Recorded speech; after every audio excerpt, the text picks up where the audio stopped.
from 0 to absolute dominance. No handouts, no excuses, just bossing. Enjoy. This series actually has 2 goals instead of only 1. Since I would consider myself a beginner in PvM, I have to relearn all the mechanics and steer away from using a full revolution bar and instead start using the manual one.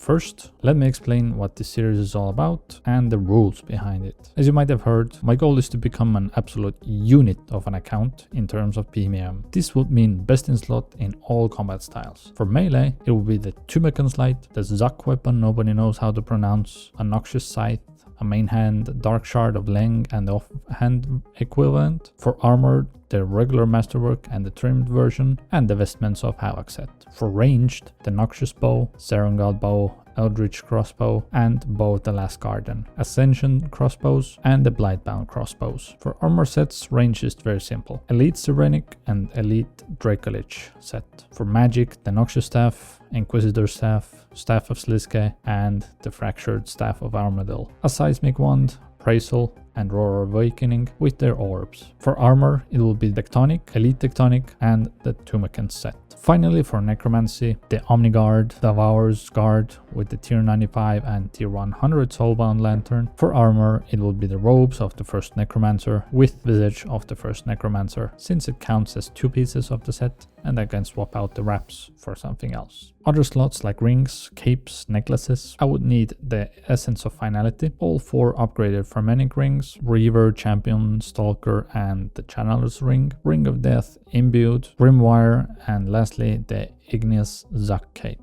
Now for the rules. There are only a few that I have set for myself, and those would be that I have to earn best in slot armor and weapons as a drop or by grafting them. I cannot buy all the best gear on the Grand Exchange and say, look, I made it. I can upgrade my armor by buying them to access group activities like Angel of Death or Sanctum of Rebirth, but I will try and do this as little as possible, and I have to get all unique drops from each boss I take on, excluding the bets of course, because that would be crazy. Now speaking of getting all the drops from different bosses, I got a Kree'Arra Reaper task, and it is, how many kills? 28. The reason why I'm starting with God Wars Dungeon 1 also is to kind of start getting the feel of it again on what I need, what I should bring. I am sure I will forget something. Actually, I wanted to see how long I have been playing for. Have you been here as long as me? Maybe this is the one. Oh, Jesus Christ. Over 4,000 days ago. How much is that? Almost 11 years. I've been playing on and off as you do with RuneScape. Let's start a private encounter. I'll try out the regular mode before going to hard mode. I don't remember the last time I was here. As you can see, my personal best is 29 seconds and I'm way off.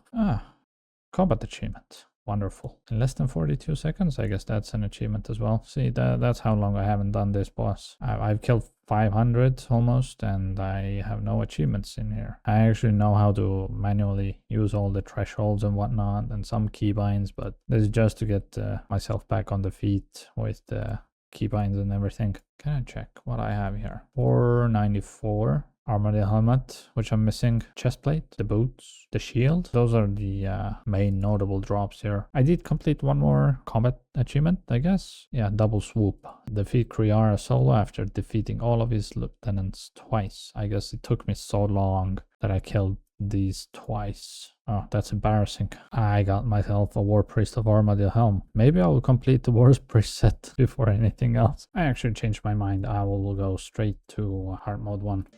Big mistake. Big. Huge. Ooh. Oh, all right. I don't mind. No, not public encounter. No, that's a rookie mistake, as you can see. This door's locked. No! What are these? Am I in danger? Am I a wee bit challenged, or what is the problem? Because this is a bit harder. Feels like this will be my fastest kill now. Hell yeah. Less than 1 minute. 52 seconds. Not bad. Wow. I think this completes the set of the War Priest. That's embarrassing.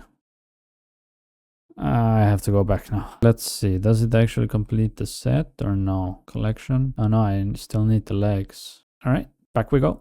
Okay, that one is actually the last piece.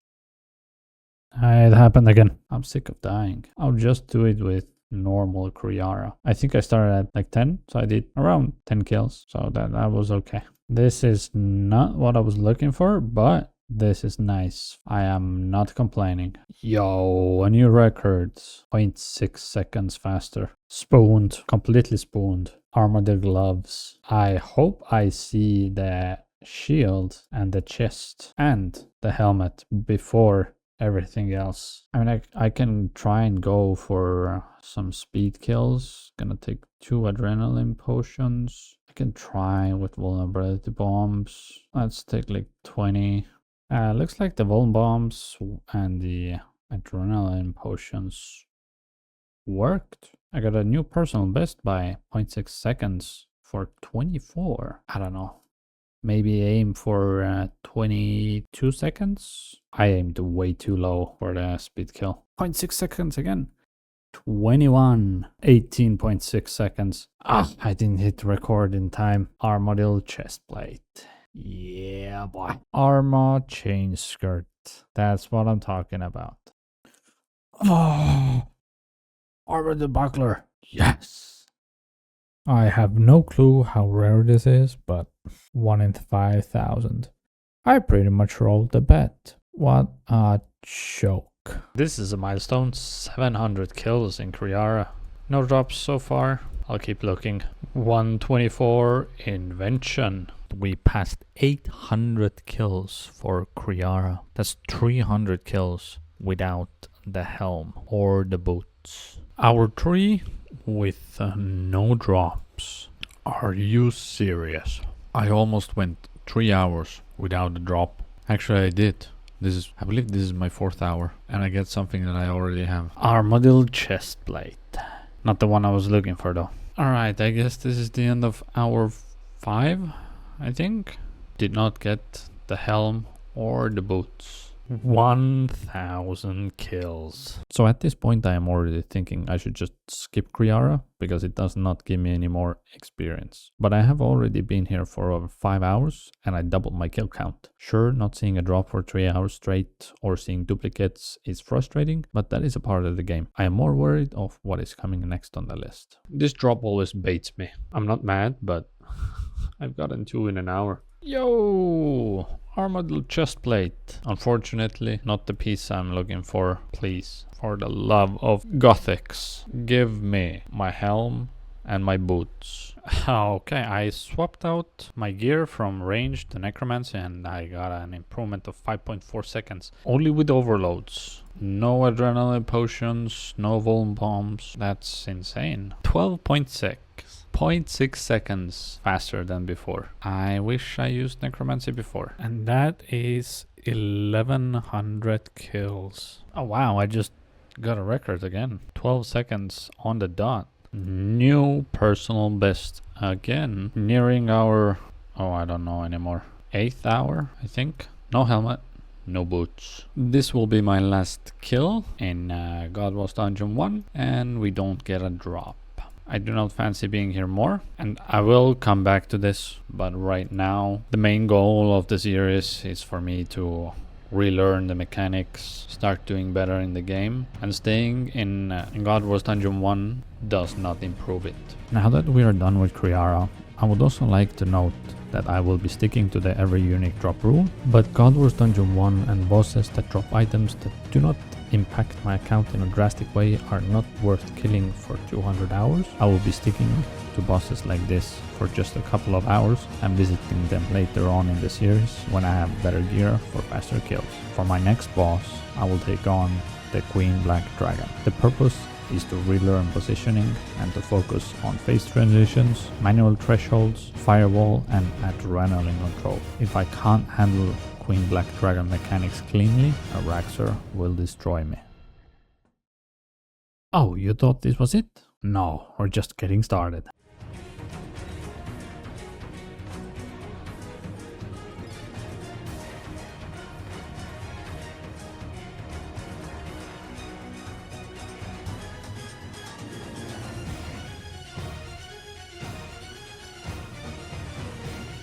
Oh. Fuck's sake. Okay, I hope you enjoyed that little montage. I hope the real deal goes well. Yeah, that was my wife's idea because I almost left the video on a cliffhanger, but I've done this boss a few times before, at least. I should be able to do it pretty okay. Okay, so the first kill went pretty okay. New record, and without being hit by her fire wave attack. I will be back when one, I die, or two, I mess up really bad. Hopefully that doesn't happen. I will probably be here for an hour. It shouldn't take too long. Not too much of a challenge, but it still gives me some challenge as to where to stand and where not to stand. Okay, it's the same kill. Royal Bolt Stabilizer. It is not a collection log item. These are the two items that I've gotten. I have not gotten 7 Draconic Visitors from here. It's been all True Slayer. Again, personal best by 7.8 seconds. I have made progress towards Floor's Larva. I don't see myself doing that anytime soon. There you go. 25. A powerful unprotected artifact. What was that? What is that? What is that damage? Bruh, that was scary. I could have died. You are now eligible for Floor's Larva. There you go. Achievement complete. So I got the achievement. Defeat the Queen Black Dragon after cancelling the time stop attack. Yep, there you go. This one is a collection log, no? Hell yeah. What I've noticed is that I don't have problems with DPS. What I have problems with is positioning. I constantly forget what abilities I have used. See, I shouldn't have walked into that flame. How can I fix it? This is a personal best, I guess. Yeah, boy. 55 seconds. World record time. Now that I'm looking at the combat achievements. Defeat the Royal Black Dragon with Royal Black... Am I dyslexic? Defeat the Queen Black Dragon with a Royal Crossbow. I should have a Royal Crossbow in my bank. First, avoid being damaged by 20 of the Queen Black Dragon's fire waves without defeat. Tortured soul, you can torture yourself.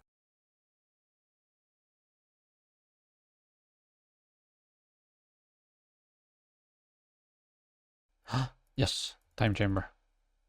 Now I just have to survive this. Freeze me, freeze me, freeze me. Okay, now I just have to kill her and that's it. Defeat the Queen Black Dragon after surviving the time stop attack.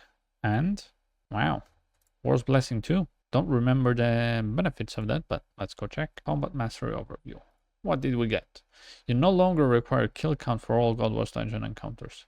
Wow. Your kill count requirement for all God Wars Dungeon 2 encounters is reduced by 50%. That's nice. Sign of Life cooldown is halved. 10% increased chance of activating Reaper's Choice. 2 free portal attunements. And 10% increase of Marks of War. That's very nice. How much do I have? 117,000. I have pretty much everything except these two. I should do these tests two as well. I would call that a success. We rolled the drop table twice and completed all the achievements for her, where the firewall one posed the most challenge for positioning and correct timing. Let's see how much money we made in this episode. The Queen Black Dragon drops were mediocre, to say the least. I would be generous if I said I made a mill killing her. The most notable drops I got from Kree'Arra are 3 Armadillo chest plates, 2 plate skirts, a pair of vambraces, an Armadillo buckler, and the Armadillo hilt. I also got 6 ancient effigies, 105 super defense and ranging potions, and 4 pieces of Godsword shards. The normal drops are not worth mentioning, but without unique drops, I got 10.5 million, where 5.5 of it was just plain coin drops. With uniques, the total was 48.5 million. Assuming I did this for 8 hours in total, the average GP an hour was 6 mil, not bad for old content. Now that Queen Black Dragon has been properly challenged, we can move on to our next opponent. In the next episode, we start taking on the God Wars Dungeon 2 bosses, starting with Vindicta. I'm eager to hear your feedback on the video or my playstyle. Do you think I can go full manual for our Rexor? Leave a comment below. Thank you for watching. I'll see you in the next one.